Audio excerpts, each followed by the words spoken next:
आज हम पढ़ते हैं राजस्थान का सबसे बड़ा मेला जहाँ पे लगता है वो मंदिर जिसके बारे में सबको विदित है और लगभग सारे राजस्थानी इसके बारे में जानते हैं। राजस्थान के साथ साथ हरियाणा आदि राज्य के भी लोग यहाँ पे आते हैं और वो मंदिर है खाटू नरेश श्याम बाबा का।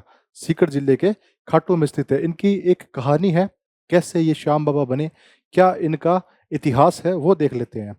देखो, महाभारत काल में एक हस्तिनापुर जगह हुआ करती थी, सबसे महत्वपूर्ण जगह।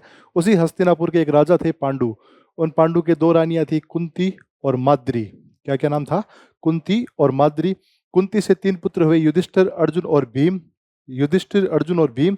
और माद्री के दो पुत्र थे, नकुल और सहदेव।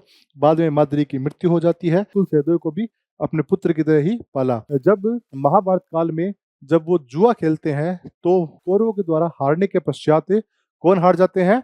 पांडव। ये पांचों पांडव हार जाते हैं। इसके पश्चात इनको वनवास मिलता है और एक साल का अज्ञातवास मिलता है। अज्ञातवास के दौरान क्या होते हैं, ये रात्रि को सो रहे होते हैं। कौन? ये पांचों पांडव। अपनी इनकी पत्नी भी थी साथ में, द्रौपदी, और इनकी माता कुंती भी साथ में थी। ठीक है, पांडु नहीं रहते हैं, वो तो पहले चले गए थे। तो भीम को एक राक्षसी देख लेती है कि हिडिंबा। वो अपने भाई हिडिंब के लिए क्या करती थी? शिकार देखती थी। लेकिन राक्षसी दिल की साफ थी हिडिंबा, तो वो अपने भाई के लिए शिकार करती। अगर शिकार नहीं करती तो भाई उसे प्रताड़ित करता था। तो हिडिंबा भीम को देख कर उसको लगता है कि ये मुझे इस चंगुल से मुक्ति दिला सकता है। तो हिडिंबा भीम को सारी बात बताती है। भीम जाके उस राक्षस जिसका नाम हिडिंब था उसका वध करता है। और उसके बाद में हिडिंबा मन ही मन भीम से प्रेम करने लगती है और भीम का अपना पति स्वीकार कर लेती है और माँ कुंती की आज्ञा लेती है और आज्ञा लेने के बाद उनकी शादी हो जाती है। तो भीम और हिडिंबा से एक पुत्र पैदा हुआ था जिसका नाम था घटोत्कच। क्या नाम था? घटोत्कच। घटोत्कच की शादी होती है एक मौर्वी वंश की महिला थी, अहिलावती। मौर्वी वंश की महिला अहिलावती के साथ। और बाद में इनका एक पुत्र होता है, उस पुत्र का नाम था बर्बरिक। पुत्र का क्या नाम था? बर्बरिक। अब इस बर्बरिक को इनकी माता जो अहिलावती मौर्वी थी, ये हमेशा एक ही शिक्षा देती थी कि बेटा, तुम्हें जिंदगी में हमेशा जो व्यक्ति हार रहा हो उसका सहारा बनना है, उसकी हमेशा सहायता करनी है। और जैसे ही महाभारत का युद्ध मंडता है तो ये शिक्षा उनके लिए हमेशा जिंदगी में कारगर रही। अब इन्होंने भगवान शिव की तपस्या की थी। किन्होंने?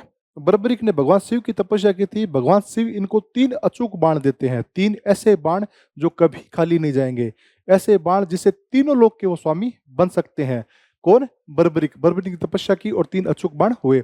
अब महाभारत का जैसे ही युद्ध शुरू होना था उससे ठीक पहले भगवान श्री कृष्ण को पता था कि बर्बरिक जिसकी तरफ होगा जीत उसी की तरफ होगी। तो और माँ ने शिक्षा दे रखी थी कि बर्बरिक कहाँ पे होना है? हारे की तरफ, जो हार रहा हो। और भगवान श्री कृष्ण को पहले से पता था कि कौरव हारेंगे, कौरव हारने वाले होंगे और बर्बरिक उनका साथ देगा तो क्या हो जाएगा?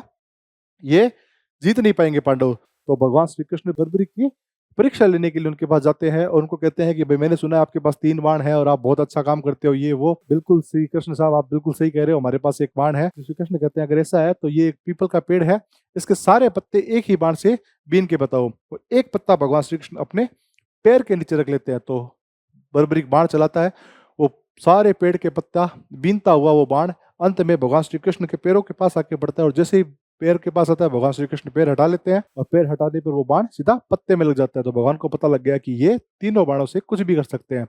तो भगवान श्री कृष्ण ने उस परिस्थिति को समझते हुए बर्बरिक को कहा कि बर्बरिक, ये एक बहुत बड़ा युद्ध होने जा रहा है और इस युद्ध के लिए हमें एक बहुत बड़े योद्धा की, रणचंडी की बलि चाहिए। जो रण होगा उस रणचंडी की बलि चाहिए। तो बर्बरिक ने कहा कि प्रभु आप आदेश दो, आपको जिसकी बलि मंगवानी है मैं उसको ला के दे दूंगा। तो श्री कृष्ण कहते हैं आपसे बड़ा योद्धा यहाँ पे दुनिया में कोई नहीं है, तो मुझे आप ही अपना शीश दान कीजिए इस रण के लिए, ताकि रणचंडी की जो बलि है वो पूरी हो सके। तो बिना एक सेकंड सोचे बर्बरिक अपने शीश का दान कर देते हैं। और उस दिन तिथि थी फाल्गुन शुक्ल पक्ष की 11, उस दिन अपना शीश दान कर देते हैं। तो शीश दान करने के बाद भगवान श्री कृष्ण कहते हैं कि ये मैंने तुमसे बड़ा उद्धार और दानी मैंने जीवन में नहीं देखा। भविष्य में मेरे नाम से, मेरे ही रूप मान के श्याम नाम से तुम्हारी पूजा की जाएगी। और इसीलिए आज जिसे हम खाटू श्याम बाबा कहते हैं वो वास्तव में ये बर्बरिक थे जिन्होंने अपना शीश दान कर दिया। सर्वशक्तिशाली थे, अकेले पूरी की पूरी सेना को, तीनों लोगों को हरा सकते थे, लेकिन फिर भी एक अच्छे कार्य के लिए उन्होंने अपना शीश दान कर दिया। तब से उनको शीश के दानी कहा जाता है। के बारे में कहा जाता है हारे के सहारे श्याम बाबा। जब ये अपनी युवा अवस्था में थे तो कहते थे, तीनों लोग तिबाण से मारूं, हंसता रहूं, कभी नहीं हारूं। और इसी क्रम में फिर बाद में आज वर्तमान में जब कलयुग चल रहा है तो हम इन्हीं बर्बरी को शीश के दानी श्याम बाबा के नाम से जानते हैं।